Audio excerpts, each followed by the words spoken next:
Sara, Hey, it's how's Friday it going? afternoon. Sure Doing is. okay. Yeah, You we're know what getting. that means? It means the AfterLiv. Yes, it is. Um, yeah, this is kind of at random times, more or less, because it kind of depends on how our day sets up. And Sara and I have a Friday meeting every Friday, hence the name Friday Meeting. Yeah. And then try and get this in either the beginning or the end. And our schedules move around a little bit, but the whole idea is that we get together and chat about the week's episode. Um, how about this week? How cool was that? It was very cool.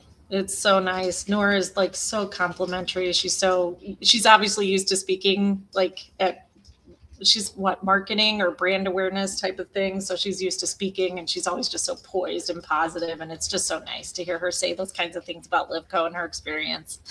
I always love it. Yeah, it was. And for anyone who hasn't seen it, so Noor Boyle works for James Hardy, and we did her massive remodel in Second Story Edition in Western Springs. I think 4 or so years ago now, for she and her husband Yeah. and 3 kids. Well, 2 kids at the time she was pregnant. Mhm. So, understandably could be a really dramatic experience or traumatic experience, just Sometimes. in the nature of going through that kind of project and all the choices and all the major work and time that goes into it. But Mhm. yeah, she was really excited to hop on and kind of talk about her experience, and she was not paid.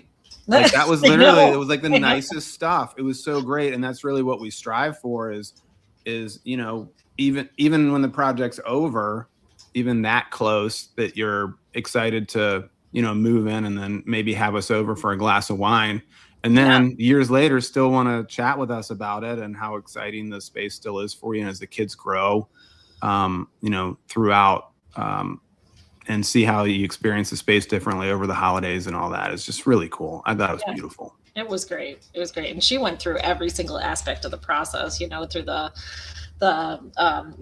discoveries you might not have planned for during construction, through the design process, through the ups and downs of the funk chart. Like, she really touched on all of that stuff, and it was so great.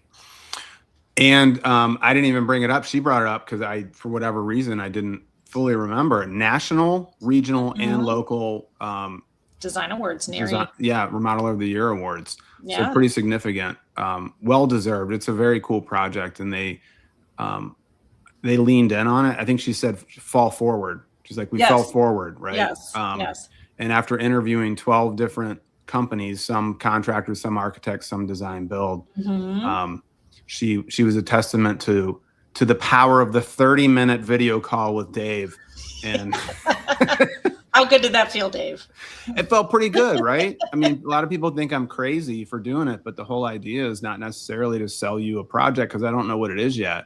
It Right. takes time and energy and a team to figure it out. And so that's why we start with kind of the first step, of spending a lot of time and energy up front to understand our clients, understand their needs, understand how they live, have the house speak to us. Right. Like Treehouse Masters, he goes, and what is the tree saying? So it's a lot of work that goes into figuring out what the project is going to be. And more often than not, it's not what the homeowner's first expecting or thinking about, right? That's why they come to us. They're like, I don't know, what can we Yeah. do here? Well, I mean, I even remember the early designs because they had that. I mean, it was a one-story ranch, and was it 3 bedrooms? But Yep.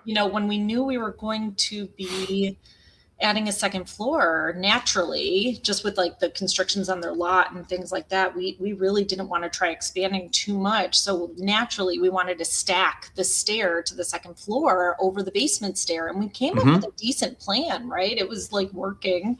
But Noor came back, or I think Colby too, like, we really just want to have that kind of wow moment when we walk in, and we were really hoping for like a stair entry, like foyer space, and we were working it, and it just wasn't fitting. And then it just turned out the one thing they needed was just this little, like, what was it, 10 square feet, 20 square feet tiny addition to make it like happen. 30 square feet addition. I think what did we come out 10 feet? I don't remember, but it's tiny.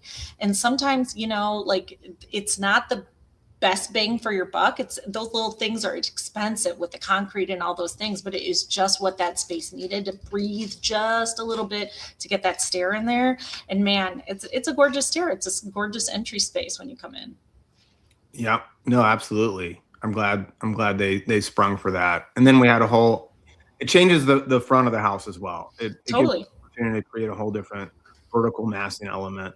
And it also solved like another problem with and I don't remember if you touched on, I know you kind of touched on it in the call, but they had such an interesting address where it's like a corner lot, but the back of their house's faces a cul-de-sac, and that's actually where their address number is. So when like delivery drivers can't find their house at all, but like this new little addition that is right on the front, it really calls out like, hey, here's the front door. So everybody could find it again. And that wasn't even something that they were necessarily worried about at the beginning of the process, but it was just like, okay, we love solving two problems with one design solution. That's one of your favorite things.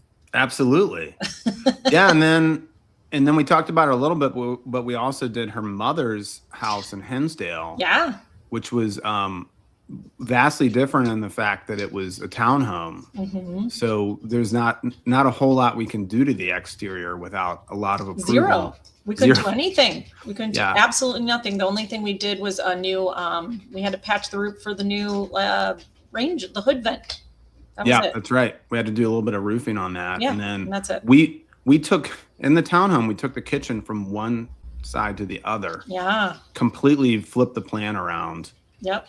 That was really fun. So a wildly different project, being interior only, but also massively life-changing in how that space is. It's pretty crazy I'm still surprised that we were able to do so much in there without moving a single window or changing the size of another window, because every time you move a kitchen you got to worry about the sill height and whether there were big sliders out to the back deck, and that one always is like, I can't believe we made this work. So we have to have Sherry on. Oh yeah, for sure. That would be super fun. Make it come full circle. I love that Noor's like, she's always trying to one up me. That was hilarious. I don't think her mom did put a steam shower in, by the way. No, they have the big wet room, which is really nice and the skylights. We had to work around the existing skylight locations. I mean, it was wild. Totally wild. It was it was a really fun week. I was excited to have Noor on. Next week is Yuhan Chang, who I think I mentioned on another episode, or I think on the AfterLiv, works in the world of spatial AI.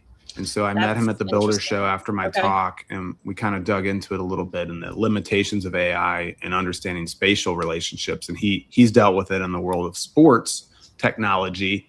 So we're going to really geek out.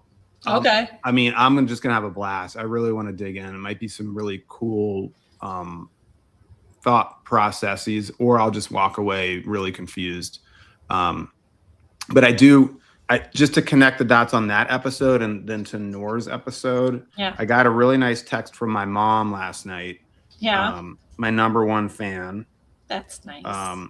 She said, loved it, best yet by my standards, talking about things I understand. Oh, that's important. Which will not be next week. Okay.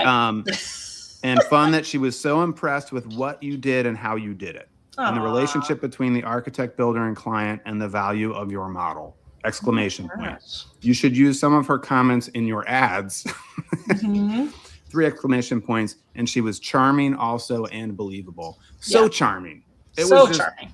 It was just all those Boyles. I mean, Colby too. Colby's the nicest guy too. Yeah, he's always been a raving fan too. They're such a great referral tree for us, and they've always have always said the nicest things, which is great. I love it. It's fun keeping the Live Love family alive, and it's a huge reminder that holy cow, we need to do a client appreciation party again. It's been too long. Oh my gosh, yeah. Get everybody together to talk. That was good.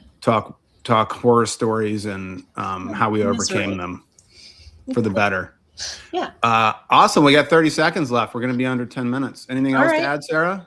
I don't think so. In what capacity was did you say sorry, I forgot his name already. Your guest for next week. Why was he at the Builder Show if he works with sports? Because he's trying to understand how spatial AI can incorporate into the world of building. Oh, cool.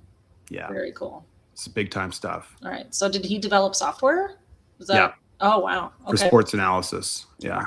All right. Well, you have to tune in to find out. I know that's going to be over my head, but I'll do my best. It'll be really cool. Oh, now we're over time. I know. All too the much time. filler. It's too much to talk about. Thank you, Sarah. All right. Enjoy See the you next weekend. time. You too.